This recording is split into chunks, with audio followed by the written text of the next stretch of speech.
I have a lot of people who have asked me for pardons. I call him Puff Daddy has asked me for a pardon. Just 3 days after Diddy was sentenced to over 4 years in prison on prostitution charges, President Donald Trump seems to confirm he's heard from the mogul's legal team. The news spread like wildfire through the streets and across the internet. Donald Trump might be stepping in to offer Diddy a presidential pardon. A dairy idea sent shockwaves through every corner of the country. Diddy, who only months ago stood before a judge and was It's a great city potentially. You know, I told you, the head of the Union Pacific Railroad said, "Sir, save Chicago. It's a great city. It's going to be lost if you don't do it." We have no choice but to do this. And when judges give us rulings that, you know, you don't have to do it, Portland is on fire. Portland's been on fire for years. And not so much saving it. We have to save something else, because I think that's all insurrection. I really think that's really criminal insurrection. So I appreciate the question. These are unsafe places. We're going to make them safe. And invoke the Insurrection Act, sir. What? The Insurrection Act, under what conditions or terms would you invoke? Well, I'd do it if it was necessary. So far, it hasn't been necessary. But we have an Insurrection Act for a reason. If I had to enact it, I'd do that. If people were being killed and courts were holding us up, or governors or mayors were holding us up, sure, I'd do that. I mean, I want to make sure that people aren't killed. We have to make sure that our cities are safe. And it's turning out, and we started with D.C. It's been so successful. Think of it. People wouldn't go to restaurants. The restaurants were closing. We were losing a lot of restaurants, as you all know. And now restaurants are opening and they're thriving. Not only is it not under control, it's the opposite. And I believe they're afraid. They're scared for their lives. You look at what's happened with Portland over the years. It's a burning hellhole. And then you have a judge that lost her way, that tries to pretend that like there's no problem. Actually, she's not even saying that. There's a huge problem in Portland. I'll tell you what the problem is. Crime. Okay, crime. There's a huge problem in Chicago. It's called crime. And we want to put out the crime, and they want to inflame the crime. Mr. President, Governor Abbott offered up the Texas National Guard to you. Have you had any other conversations with other red state governors? Yeah, I have. They're willing to offer. Every one of them is willing to offer whatever we need. We thank Governor Abbott of Texas. Every one of the red state, as you call them, red state governors is willing to give whatever we need, because they want our agents protected. You know, these ICE agents have a tough job. They have to go in and get, in many cases, stone cold criminals, hardened criminals, long-time criminals.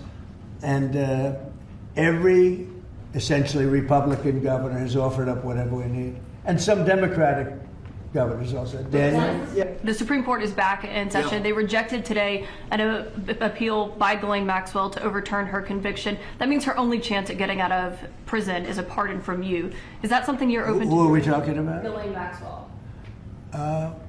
You know, I haven't heard the name in so long. I can say this, that I'd have to take a look at it. I would have to take a look. Did they reject that? She wanted to appeal her conviction. And what happened? They said that they were not going to hear her appeal.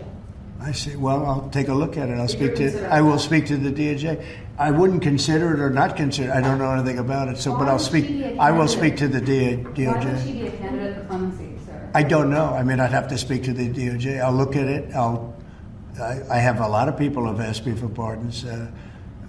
I call him Puff Daddy has asked me for a pardon. But she was convicted of child sex trafficking. Yeah, I mean, I'm going to have to take a look at it. I'd have to ask DOJ. I didn't know they rejected it. I didn't know she was even asking for it, frankly. Sentenced to years behind bars might soon walk free thanks to one of the most unpredictable figures in American politics. Inside those prison walls, the atmosphere shifted overnight. Guards whispered about it, inmates were talking about it, everyone wanted to know if it was true. Could the man once known for his lavish parties and endless power really be about to walk free because of Donald Trump? Sources close to Diddy claim that his legal team has been quietly communicating with political connections for weeks, and now the word is that Trump himself might be considering the move, whether out of political strategy, personal interest, or sheer publicity. Nobody knows, but what's clear is that this story has set off a storm unlike anything seen before. For Diddy, the timing couldn't be more crucial. His time in prison has reportedly been brutal. Insiders have described his mental state as fragile, his physical condition as deteriorating, and his confidence completely shattered. His days of walking through red carpets and private jets feel like a lifetime ago, and here he's just another inmate struggling to survive. But then came the rumor, the whisper that changed. After this whole criminal trial, 7 weeks of testimony and a verdict that ended in Sean Diddy Combs' conviction on 2 federal sex crimes charges, could he be pardoned by the President of the United States? You know, that is a question that came up a lot when we were doing the live streams of the Diddy trial every day on YouTube. I never really considered it as a real possibility, but I'll tell you what, now, based on current reporting, we may have to take this seriously. Oh, and in terms of relief for Diddy, we also have to get into his defense team's new memo that they filed arguing that his conviction should be thrown out, or at the very least, he should get a new trial. We're going to talk about that too. And by the way, let me tell you, we have an amazing guest who I'm going to be bringing on in a little bit, somebody who actually helped secure federal pardons for his clients, including from President Trump, and is an expert in criminal law, has been following this case from the very beginning. I'm going to bring him on in a little bit. But why do I say that we have to take pardons seriously now? Why? Well, TMZ has reported that President Donald Trump's administration has been talking to Diddy's legal team about a potential pardon, a forgiveness for a federal crime. It's enshrined in the Constitution. Article 2, Section 2, Clause 1, the president shall have power to grant reprieves and pardons for offenses against the United States, except in cases of impeachment. And according to TMZ, his decision to pardon Diddy may be determined based on if Judge Arun Subramanian grants Diddy bail, which, by the way, we dedicated a whole sidebar to the other day. His team just filed a brand new letter with the court asking for him to be released. I broke it down, discussed all those arguments. But TMZ also has reported that the pardon decision could also come down to how Diddy is ultimately sentenced on October 3rd. And remember, he was acquitted of racketeering and sex trafficking, but he was found guilty of the 2 counts of transportation to engage in prostitution, the Mann Act violations, namely transporting his exes, Jane and Cassie Ventura Fine, and men across state lines for the purposes of sex work. Each charge carries up to 10 years in prison, although I'll tell you, in a prior filing, the government was looking at roughly 4 to 5 year prison sentence. Mind you, this is before a pre-sentencing report has been prepared for the court, which does a full background check and analysis of Diddy's life and crimes. Now, the defense would definitely love time served and he gets out, or 21 to 27 months. And remember, at the time of sentencing, he'll have been locked up for a full year, so he'll get credit for that. And the judge has discretion here because there's no mandatory minimum when it comes to these charges. But anyway, President Trump was asked about this a few months ago before the verdict. This was back in May. And he said, when asked about a pardon for Diddy, I would certainly look at the facts. If I think somebody was mistreated, whether they like me or don't like me, it wouldn't have any impact on me. He used to really like me a lot, but I think when I ran for politics, that relationship busted up from what I read. I don't know, he didn't tell me that, but I'd read some little bit nasty statements in the paper all of a sudden. And Diddy had been photographed with Trump over the years. There was some sort of relationship there. President Trump even called him a good friend on a 2012 episode of his TV show, The Apprentice. The problem is, some comments Diddy made about Trump in recent years as Diddy really entered the political realm. There's a video where he's speaking to radio host Charlemagne saying, if Trump gets elected, I really do believe in my heart there'll be a race war. In another video on Revolt, he says white men like Trump need to be banished. And by the way, you know who's not letting anyone forget this? Combs' rival 50 Cent. Took to social media recently, wrote, see, Trump don't like S like this, buddy. You run your mouth too much. And Donald doesn't take well to disrespect and doesn't forget who chooses to go against him. While working tirelessly to make America great again, there is no room for distraction. He would consider pardoning anyone who was being mistreated, not Puff Daddy. And let me tell you, the idea of Trump pardoning Diddy is not getting a ton of love out there. Conservative commentator Megyn Kelly posted on X, Trump should not pardon Diddy. He doesn't deserve it. He's a Trump hater. He's a woman abuser. MAGA is already upset over elites seeming to cover for each other. This would not help. GOP struggling with young female voters, most of whom will hate a Diddy pardon. Everything Trump might pardon him. Suddenly Diddy's lawyers began to move differently. They filed new motions requesting an early review of his sentence. They began circulating letters of support from celebrities and business figures trying to frame Diddy as a man who's made mistakes but deserves a second chance. People around Trump's circle started to notice too. Some political commentators claimed that Trump sees this as an opportunity to make a bold statement about redemption and celebrity influence, a chance to remind the world that power doesn't die even when the headlines turn dark. The connection between Trump and Diddy goes back years. Both men have operated in the same circles of fame, money, and controversy. Both were fixtures in the entertainment and business worlds. Both built empires off their names, and both know what it's like to be surrounded by scandal. In a strange way, their paths have always mirrored each other. But could that shared understanding be enough to bring Diddy out of prison? Reports suggest that discussions about a potential pardon began after a series of back-channel conversations between Trump allies. And then you just had other random accounts like America First. What? He's actually considering this? Diddy is a depraved, abusive, sexual deviant who should be spending the rest of his life in prison. If Trump pardons him, he will get absolutely crushed. Who is advising him lately? It's looking like straight up sabotage at this point. There were other accounts that were not in favor of it, although there was this account.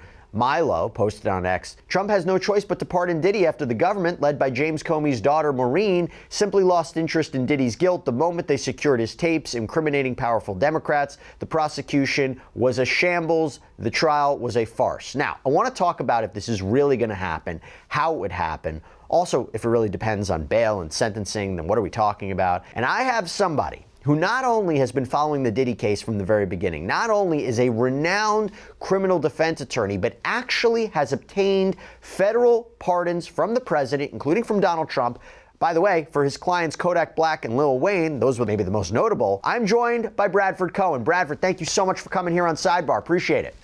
Thanks for having me, Jess. Now, before I even get into the pardon, okay, there was a bit of breaking news before we were going to come on. This is what I want to get your opinion on first. So Combs' defense team filed a memo in support of a motion for judgment of acquittal, or in the alternative, a motion for a new trial. And basically, I know you read through it, but basically the evidence, they would say, is insufficient to sustain that conviction. Their main arguments is really echoing what we've talked about a little bit when it came to the bail analysis, but that his prosecution, his conviction on these Mann Act prostitution charges is so unique. He wasn't profiting off of this business. All consenting adults were involved. The jury didn't find that there was any sex trafficking. They argued this isn't even prostitution per se, it's voyeurism, that the intent wasn't for people to travel for sex for money, but he paid them for their time. Everybody was having a good time. He makes a First Amendment argument that the freak-offs and the hotel nights were performances that were typically videotaped so they could watch them later on. It's just amateur pornography. And then finally makes the argument that he was prejudiced because of all the other evidence that came in to prove RICO or sex trafficking, and would have never came in if he was merely being prosecuted for prostitution, particularly the Intercontinental Hotel footage of him purporting to beat up Cassie Ventura Fine. And he says, at the very least, he needs a new trial. I hand it over to you. You think this is a successful argument? Thank you. Thank you. I don't know if it's going to be successful in the judgment of acquittal. I think the argument is interesting because everyone agrees he might be the only person in custody right now that has ever been convicted of the Mann Act. The Mann Act, and it gives a nice history of the Mann Act, and a lot of people don't understand what the Mann Act is, but the Mann Act was enacted because of a racist motivation that white women were being recruited by people of color to go across state lines and make money. So actually pimping those women across state lines and making money off of their sexual exploits. Obviously, that's not the case here. It's used so infrequently, it might have been a handful of people were actually charged with the Mann Act. No one in custody currently has ever been convicted of the Mann Act. So it's an interesting argument to say, hey, listen, this Mann Act, the original reason for it was racist. The original way that it was applied was racist.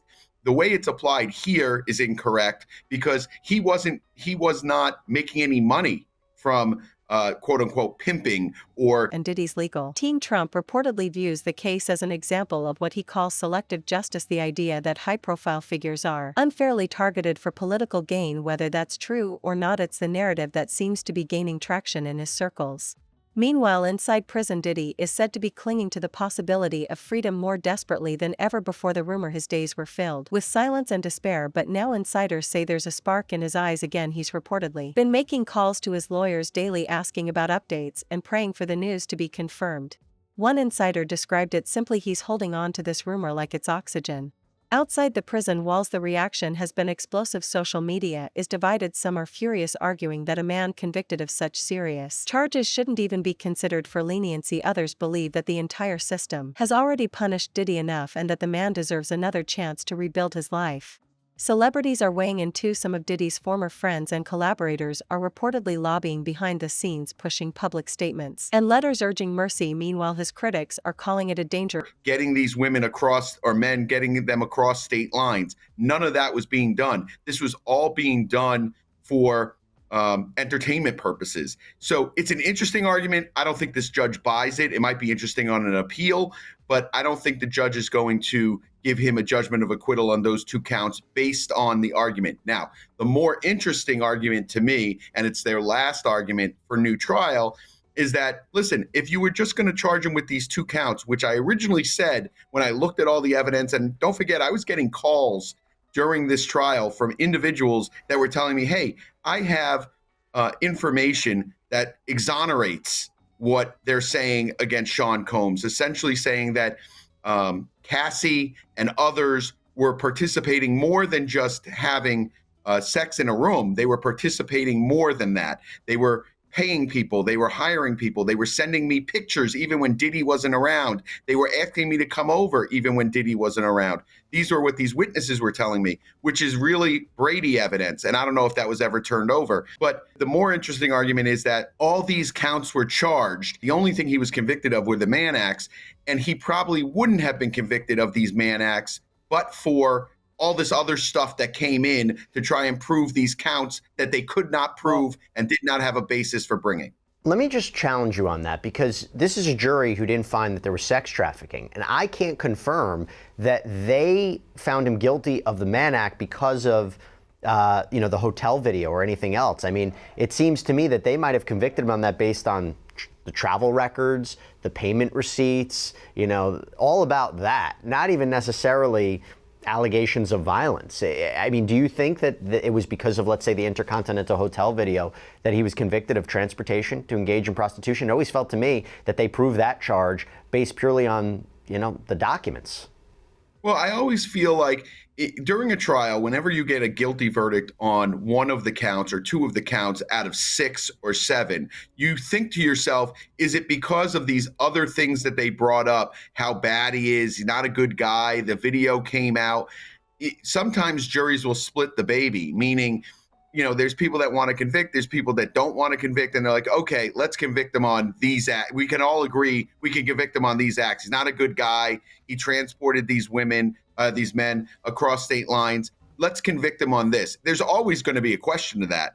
The only way to not have a question of that, obviously, is when the jury comes out, someone gives an interview and says, hey, this is why we did it, is because, this tape was so bad and these other incidents were so bad that we were like, we can't just let him walk with nothing. So we convicted him on the Mann Acts. Now, we don't have a juror saying that. Do I think eventually jurors are going to start coming out? Yeah, I think so. I think some of these jurors are going to come out. They're going to want to do some interviews, not before sentencing.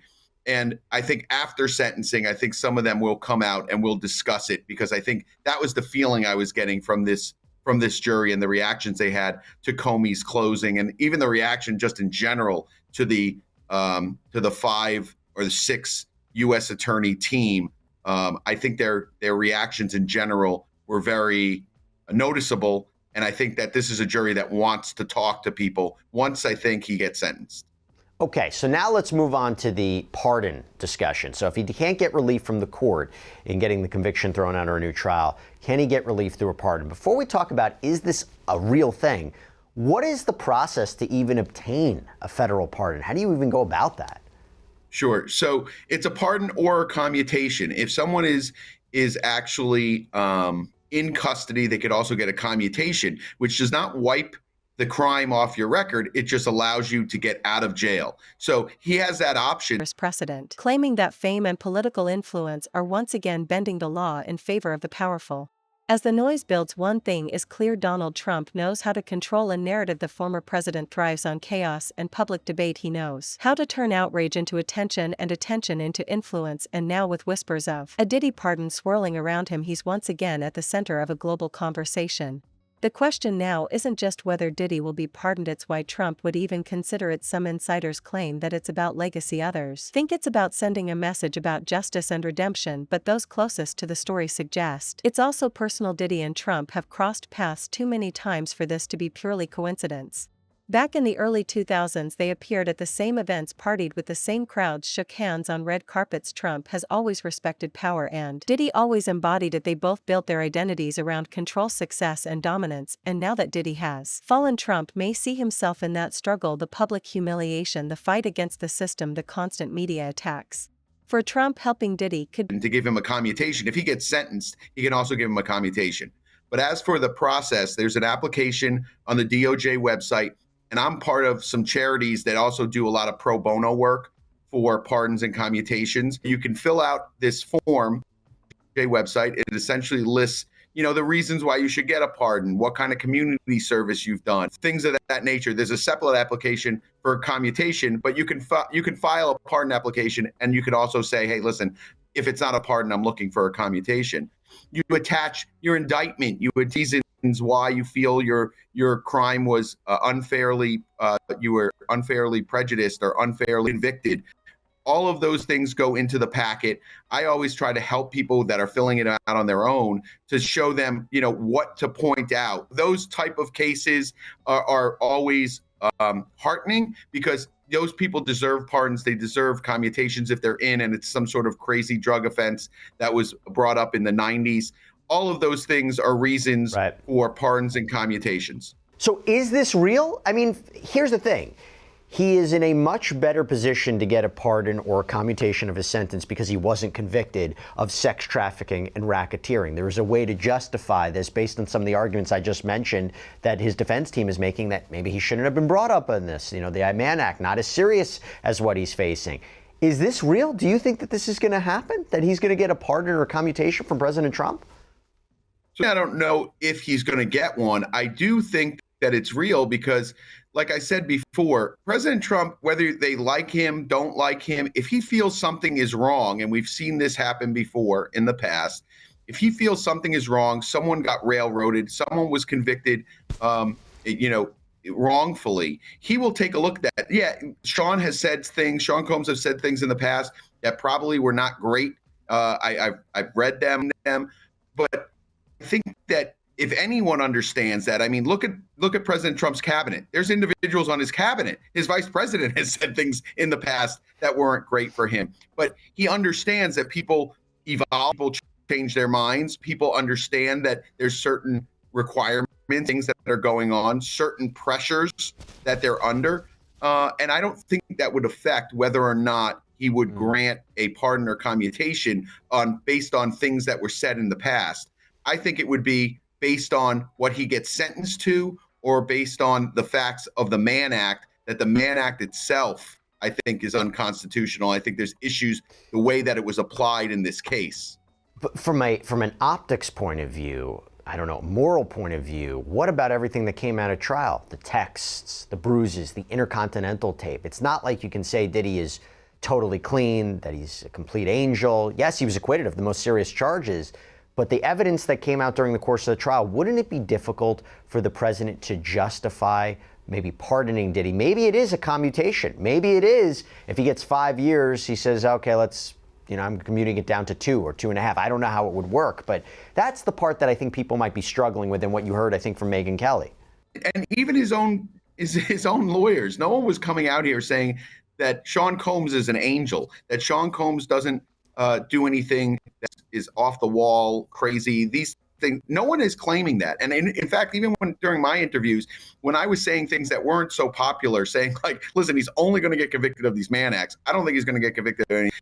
And people were attacking me and saying like, oh, you like, abusers. That's not the point here. The point is to look at the law, apply the law fairly, apply the facts to the law. That's what's important. Be symbolic, a way to show that he can give back freedom to someone the establishment has torn down. But nothing about this situation is guaranteed. Political insiders say the pardon process is complicated and unpredictable, especially for someone with Diddy's legal history. Still, the speculation refuses to die down. The closer we get to election season, the louder the conversation grows. And behind bars, Diddy waits. Reports say he spends his nights pacing the cell, unable to sleep, wondering if this is real, if the man he once met at glitzy parties could now be his only way out. His lawyers have told him to be patient, but patience is running thin. He knows that every passing day inside those walls takes more from him than he can ever get back. If Trump does go through with it, it would instantly become one of the most controversial pardons in modern history. It would spark outrage among victims, advocates, and ignite endless political debate, but it would also cement Trump once again as the master of unpredictable power, the man who can rewrite stories and resurrect legacies with a single signature. For Diddy, this is the closest he's come to hope in months. He's seen his empire crumble, his friends disappear, his reputation dragged through the mud. But now there's something to cling to, the possibility of walking out those gates. The possibility of redemption, even if it comes from the most unlikely source imaginable. Those who have spoken to him say that he's already imagining it, the sound of the gates opening, the flash of sunlight after months of darkness, the roar of cameras outside the prison walls. He's already picturing that first step of freedom, the moment when the world sees him not as a broken man but as someone reborn. But others warn that if the pardon doesn't come, it could destroy what little is left of him. The rumor has raised his hopes so high that if they crash, it could be devastating. Diddy is said to be mentally fragile, holding on by threads of faith and desperation. Every call from his lawyer, every news headline, every social media post keeps him on edge.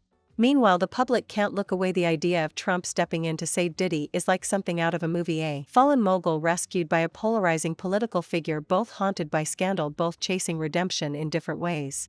It's a story that could change everything. If it happens, Diddy walks out a free man. If it doesn't, he remains locked away, watching the world debate his fate. Right now, the prison guards say Diddy's behavior has changed. He's calmer, more polite, almost hopeful. He keeps asking the same question over and over again: has anyone heard anything new from the outside? The rumor hasn't just given him hope, it's given him purpose again, and that's dangerous, because in prison hope can keep you alive, but it can also break you. Outside the prison walls, the media waits, every network, every reporter, every camera ready to capture the moment that could redefine Diddy's life forever.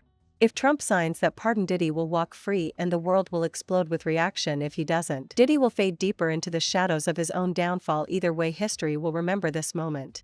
For now, Diddy sits in silence, staring at the cold wall in front of him, counting down the days, waiting for a decision that could turn his nightmare into redemption. The world watches, the tension builds, and the story of Diddy and Donald Trump moves closer to its final act.